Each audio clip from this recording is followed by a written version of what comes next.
E vamos falar de Santos e Botafogo que se enfrentam nesta quarta-feira pelo Campeonato Brasileiro na Vila Belmiro às 21h30. E é o famoso jogo de 6 pontos, porque tanto o Santos como o Botafogo estão colados na tabela de classificação. Os dois times que vêm aí de derrotas, né? Santos contra o Avaí e o Botafogo contra o Atlético Mineiro. Então, os dois times precisam vencer para dar essa reabilitada no Brasileirão. Santos, que provavelmente terá a torcida aí do seu novo treinador Lisca, deve ficar ali nos camarotes da Vila Belmiro acompanhando o time santista, pelo menos é essa a expectativa, né? Se não sair do roteiro previsto pelo Santos. E vamos comentar aí sobre a escalação tanto de Santos como Botafogo. Mas antes, quero dar um recado para você, baixar o aplicativo da OneFootball, o link está aparecendo aqui na descrição, que é para você ficar por dentro de tudo que está acontecendo com o Santos. Tem o tempo real de Santos e Botafogo e também todos os jogos você consegue acompanhar em tempo real lá na OneFootball. E tá rolando a Copa América Feminina e a seleção brasileira dando show, já se antecipou aí e já garantiu uma vaga na semifinal. Então, se você também quer ficar por dentro de tudo que está acontecendo na Copa América, link na descrição, completamente gratuito o aplicativo da OneFootball, tá bom?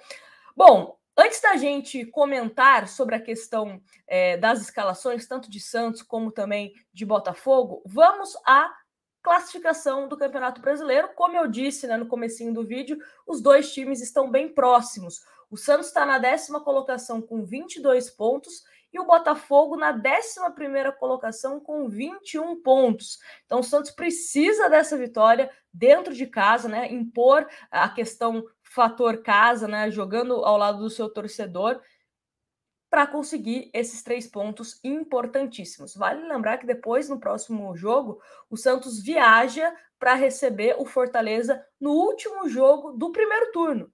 Tá? Então, para pelo menos a gente conseguir terminar o primeiro turno, né, com essas duas sequências de vitórias contra Botafogo e também contra o Fortaleza. Só para a gente olhar aqui a parte de baixo da tabela, que eu sei que todo mundo está um pouco preocupado, né, com essa situação. O primeiro time é o América Mineiro com 18 pontos, tá? E no G4, só a título de comparação, é o Internacional com 29 pontos. Então, essa é a situação tanto de Santos como de Botafogo no Campeonato Brasileiro, tá? Bom, falando sobre o time do Santos, a questão das novidades, quem que deve ficar à disposição, quem está fora, vamos começar por quem está fora. O Michael segue se recuperando de uma lesão que ele teve na panturrilha, provavelmente deve voltar aí ou contra o Fortaleza ou no primeiro jogo do retorno, que é contra o Fluminense na Vila.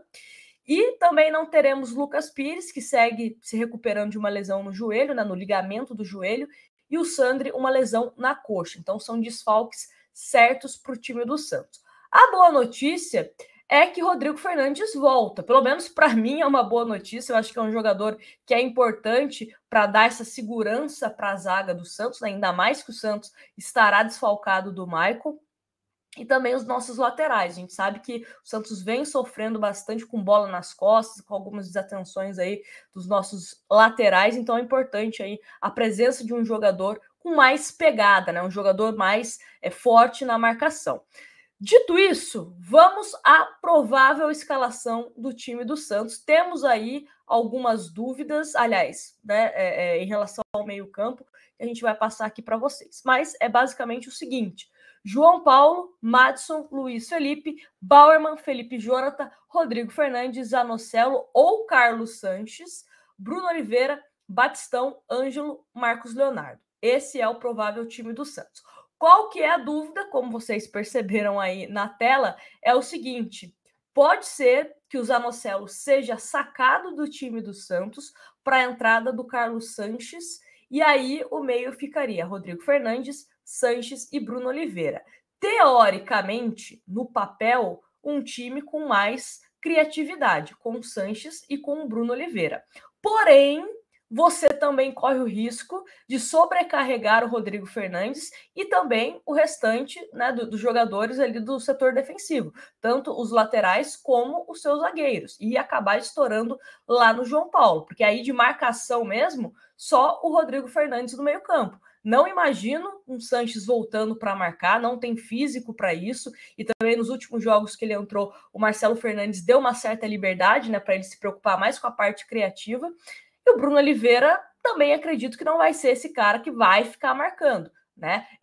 No treinamento que tivemos na terça-feira, o Bruno Oliveira também, em certo momento, treinou como se fosse um camisa 8, né? Um segundo volante, mas também não é muito a dele. Ele é mais para ficar à vontade lá na frente, para ter a questão do drible, a questão da aproximação com os atacantes, né? Principalmente o Ângelo, que deve ser escalado como titular. Então, curioso, né? Curioso esse tipo de escalação. E o Lucas Braga, né, fora para a entrada do Ângelo, né, no time santista, o Ângelo que no último jogo não começou entre os titulares. Quero a opinião de vocês em relação a isso, tá? A questão do meio-campo.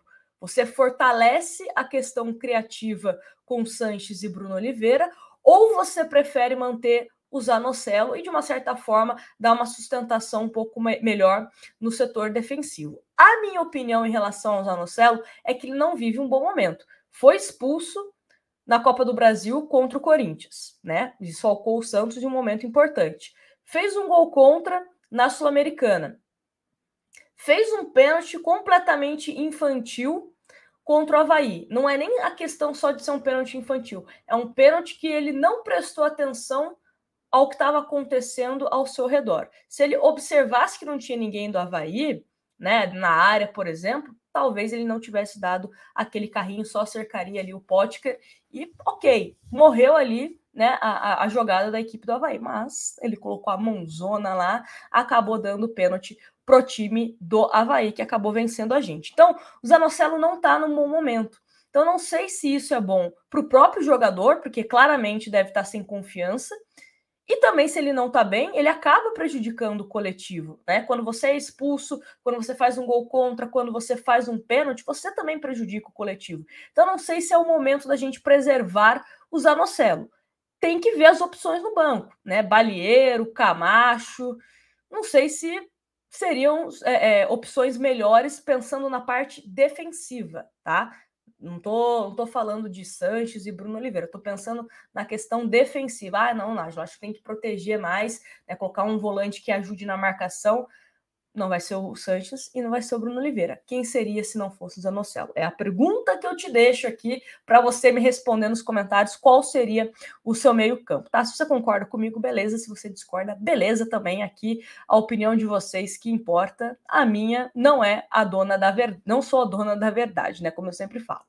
Mas vamos ver como que vai jogar a equipe do Botafogo. Botafogo que vai jogar com Gatito Fernandes, Saravia, Felipe Sampaio, Canu, Hugo ou Marçal, Patrick de Paula ou Ioama, Tietê, Lucas Fernandes, Gustavo Sauer ou Lucas Piazon, Vinícius Lopes ou Jefinho e o Toro Erisson.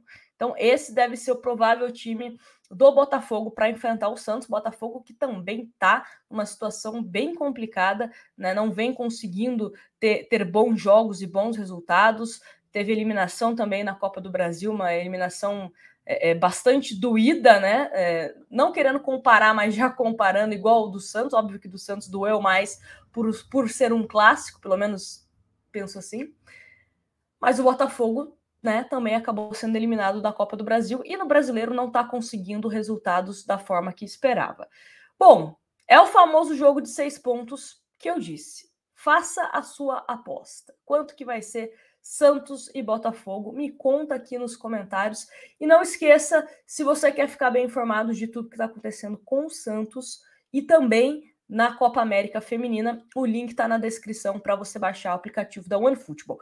E aquilo, né? O OneFootball é patrocinador aqui do canal, então você baixando o aplicativo pelo link que está na descrição, além de você não pagar nada, você também me ajuda, né? Então, ajude uma produtora independente que fala sobre Santos Futebol Clube. Grande beijo para vocês.